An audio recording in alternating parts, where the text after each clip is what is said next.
Amount इतना बड़ा होता है कि लंदन को 50 ब्रिटिश पाउंड के नोट से 4 बार ढका जा सकता है। आपको क्या लगता है, इंडियन गवर्नमेंट को इन सभी बातों को लेकर के ब्रिटिश गवर्नमेंट से डिस्कशन करना चाहिए या फिर बीते हुए कल की तरह भूल जाना चाहिए?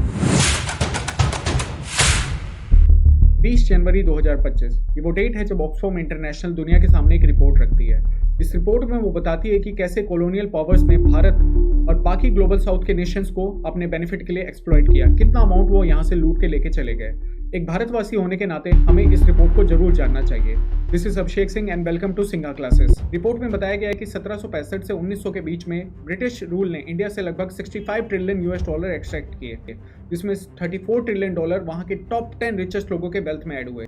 ये अमाउंट इतना बड़ा होता है कि लंदन को 50 ब्रिटिश पाउंड के नोट से 4 बार ढका जा सकता है। रिपोर्ट में बताया गया है कि 1750 में इंडियन सब कॉन्टिनेंट पूरे विश्व के इंडस्ट्रियल आउटपुट में 25% कंट्रीब्यूट करता था, पर ये कंट्रीब्यूशन 1900 आते आते सिर्फ 2% पे सिमट के रह गया।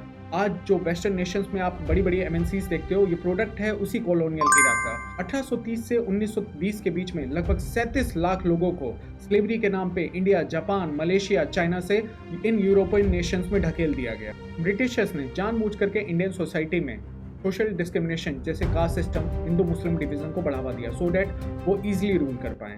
इस रिपोर्ट में ब्रिटिश रूल को कॉलोनियल ड्रग पुशर कहा गया है।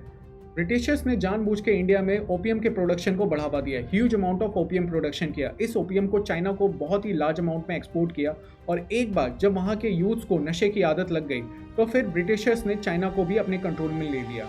यूरोपियन नेशंस ने लगभग 100 साल तक चाइना पे राज किया, जिसे जी जिनपिंग जनरली अपने स्पीच में सेंचुरी ऑफ ह्यूमिलिएशन से संबोधित करते हैं। रिपोर्ट ने बायो पायरेसी के मुद्दे को भी मेंशन किया है। हमारी सदियों से चली आ रही ट्रेडिशनल और आयुर्वेद के नॉलेज को वेस्टर्न नेशंस की कई कंपनीज अपने नाम पे पेटेंट करा लेती है और फिर उससे मिलियंस एंड बिलियंस में प्रॉफिट अर्न करती है। कॉलोनियल रूल के इन पॉलिसीज की वजह से 1890 से 1920 के बीच में जो सिर्फ 30 साल का ड्यूरेशन होता है, लगभग 5.9 करोड़ लोगों की जान। इवन 1943 के बंगाल फैमाइन में ब्रिटिश गवर्नमेंट की पुअर पॉलिसीज की वजह से 30 लाख से ज्यादा लोग मारे गए। ईस्ट इंडिया कंपनी ने अपनी मिलिट्री रिक्वायरमेंट्स को फुलफिल करने के लिए रेवेन्यू का 75% एक्सपेंडिचर मिलिट्री पे खर्च किया, जबकि पब्लिक वर्क पे सिर्फ 3% खर्च किया गया।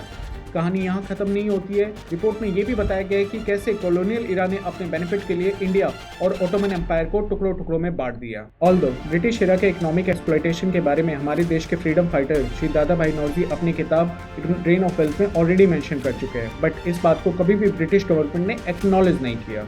आज जब उन्हीं के देश में बेस्ड एक ऑर्गेनाइजेशन इन सभी बातों को दुनिया के सामने रख रही है तो यूके के मंत्री अपने देश की मीडिया को शांत रहने की सलाह दे रहे हैं। ये वही मंत्री है जो खालिस्तान के मुद्दे पे इंडिया को फ्रीडम ऑफ स्पीच का ज्ञान देते हैं। आपको क्या लगता है, इंडियन गवर्नमेंट को इन सभी बातों को लेकर के ब्रिटिश गवर्नमेंट से डिस्कशन करना चाहिए या फिर बीते हुए कल की तरह भूल जाना चाहिए? कमेंट्स पे बताएं और वीडियो अच्छा लगे तो लाइक और शेयर करना ना भूलें। Stay tuned to Singha classes.